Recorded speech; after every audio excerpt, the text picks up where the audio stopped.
Friends, welcome back to the channel Ashish sir. आज के इस वीडियो में हम बात करने वाले हैं एसपीपीयू की तरफ से जो सर्कुलर रिलीज किया गया है रिगार्डिंग अपकमिंग एग्जामिनेशन से रिलेटेड, उसके बारे में हम डिटेल डिस्कशन करने वाले हैं। यहाँ पर एसपीपीयू ने सर्कुलर रिलीज तो किया है, उस सर्कुलर में उन्होंने कुछ बातें क्लियर आउट की है। क्या क्लियर आउट की है कि सर उनकी आने वाली एग्जामिनेशन ऑफलाइन तरीके से होगी, ट्रेडिशनल मेथड में होने वाली है in the month of June 2022। ठीक है, जिसके बारे में जो भी रिलेटेड सर्कुलर होगा, टाइम टेबल से रिलेटेड सर्कुलर होगा, मोड ऑफ एग्जामिनेशन का से रिलेटेड जो गाइडलाइंस होगी, सारी चीज़ों के बारे में बच्चों को टाइम टू टाइम इत्तला कर दिया जाएगा, इन्फॉर्म कर दिया जाएगा। ऐसी बातें यहाँ पर जो एसपीपीयू है, सावित्रीबाई फुले यूनिवर्सिटी है, वो कर रही है। तो यहाँ पर कुछ बच्चों की तरफ से नाराज़गी भी देखने के लिए मिल रही है कि सर हमारा पूरा का पूरा सेमेस्टर ऑनलाइन तरीके से पढ़ाया गया, लेकिन हमारा एग्जामिनेशन ऑफलाइन तरीके से कराया गया। तो इसमें बहुत सारे बच्चों का विरोध भी देखने के लिए मिल रहा है। लेकिन मैं सभी बच्चों की भावनाओं की कदर करता हूँ। मैं भी एग्री करता हूँ कि अगर आपके मेजॉरिटी सिलेबस ऑनलाइन तरीके से पढ़ाया गया है तो कहीं ना कहीं आपके इवैल्यूएशन पैटर्न को थोड़ा सा फ्लेक्सिबल किया जाना चाहिए था। लेकिन यहाँ पर अगर हम इस पर ही डिस्कशन करते रह जाएंगे कि हाँ सर हमें तो ऑनलाइन एग्ज़ाम ही चाहिए, तो हम किसी भी एजुकेशन सिस्टम के अगेंस्ट में जा नहीं सकते। हम अपना ओपिनियन रख सकते हैं, हम अपने ओपिनियन को अपने हायर अथॉरिटीज़ की तरफ लेटर व्यवहार के ज़रिए बता सकते हैं। तो आपके कॉलेजेस में भी अगर इसी तरीके की एक्टिविटीज़ अगर हो रही है जहाँ पर आपकी एग्जामिनेशन ऑफलाइन तरीके से हो रही है, तो सिर्फ आप अपनी मांगों को अपने मैनेजमेंट के सामने रख सकते हैं। इसके अलावा आपके पास कोई और ऑप्शन नहीं होगा।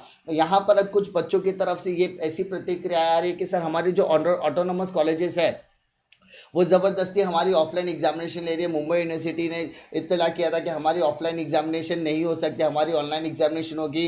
मुंबई यूनिवर्सिटी के मेजॉरिटी जो अफिलेटेड कॉलेजेस है उनकी जो सेमेस्टर 6 की एग्जामिनेशन है वो ऑनलाइन तरीके से हो रही है, और उन्होंने ऑटोनोमस कॉलेजेस को हिदायत दी थी कि क्या आप भी कंडक्ट करेंगे। तो यहाँ पर कुछ ऑटोनोमस कॉलेजेस ने उसको ऑनलाइन में शिफ्ट किया, लेकिन मेजॉरिटी कॉलेज ने ऑनलाइन की जगह पर ऑफलाइन को ही प्रायोरिटी दी है। तो बच्चे नाराज़ है, एग्री करता हूँ, बच्चे नाराज़ है। लेकिन अभी यहाँ पर इतना क्रूशियल टाइम आ गया है कि अगर हम अब भी प्रोटेस्ट करने के लिए जाएंगे तो कहीं ना कहीं हमारा माइंड डिस्ट्रैक्ट हो सकता है।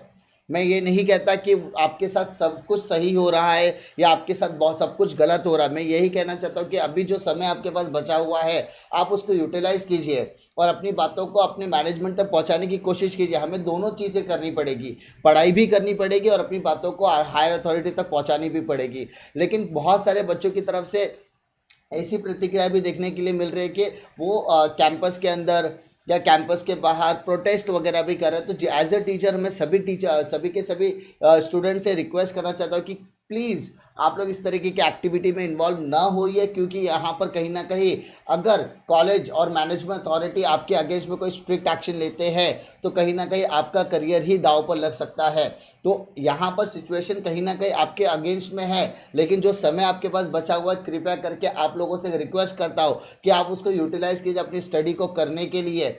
चैलेंजेस है यहाँ पर जितनी भी कॉलेज एंड मैनेजमेंट अथॉरिटी है वो आपको एक ही रीज़न देने वाली है। जब 12th स्टैंडर्ड की एग्जामिनेशन ऑफलाइन तरीके से ले सकते हैं तो आप तो उनसे बड़े हो, तो कहीं ना कहीं as a intellectuals, as a senior आपको भी ये बातें कहीं ना कहीं समझने की कोशिश करनी होगी।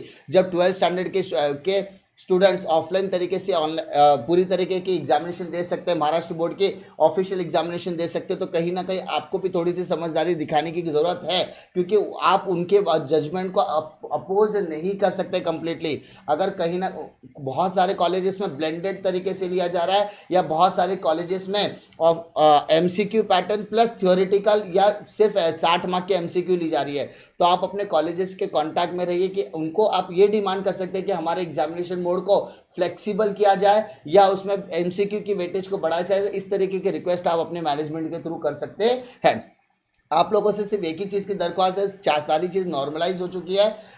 आने वाले टाइम में अगर सिचुएशन वर्स्ट होती है, आने वाले टाइम में अगर कोरोना की केसेस मुंबई में महाराष्ट्र में अगर बढ़ते हैं तो सिचुएशन के हिसाब से मैनेजमेंट अपना डिसीजन बदल भी सकता है। मैं ये नहीं कहता कि मैनेजमेंट सही है, मैं ये भी नहीं कहता कि आप सही हो, मैं ये भी नहीं कहता कि आप पूरी तरीके से गलत हो। आप सिचुएशन के हिसाब से सब सही है और सब गलत भी है, लेकिन आपको अपनी समझदारी दिखानी होगी और कहीं ना कहीं आपको अपनी स्टडी की तरफ फोकस करना पड़ेगा कहीं ना कहीं, क्योंकि आपके जो जूनियर्स हैं उन्होंने पूरी तरीके से एग्जामिनेशन ऑफलाइन तरीके से दिया और शायद जिस तरीके का कॉर्पोरेशन मैनेजमेंट अथॉरिटी की तरफ से 12th स्टैंडर्ड के स्टूडेंट को दी गई है जो फैसिलिटी, शायद वो फैसिलिटी आपको भी प्रोवाइड होगा तो आपको इतनी दिक्कतें नहीं हो सकती है।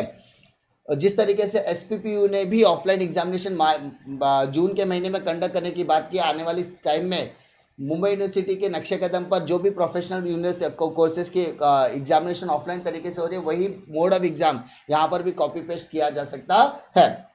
उम्मीद करता हूँ कि आपको मेरी बात सच्ची लगी होगी, कनेक्ट कर पाए होगे मेरी बातों से। अगर आपको लगता है कि आप मेरी बातों से कनेक्ट कर पाते हो और इसी तरीके के अपडेट आपको फ्यूचर में भी चाहिए तो चैनल पे बने रहिए। मिलता हूँ मैं आपको अगले वीडियो में।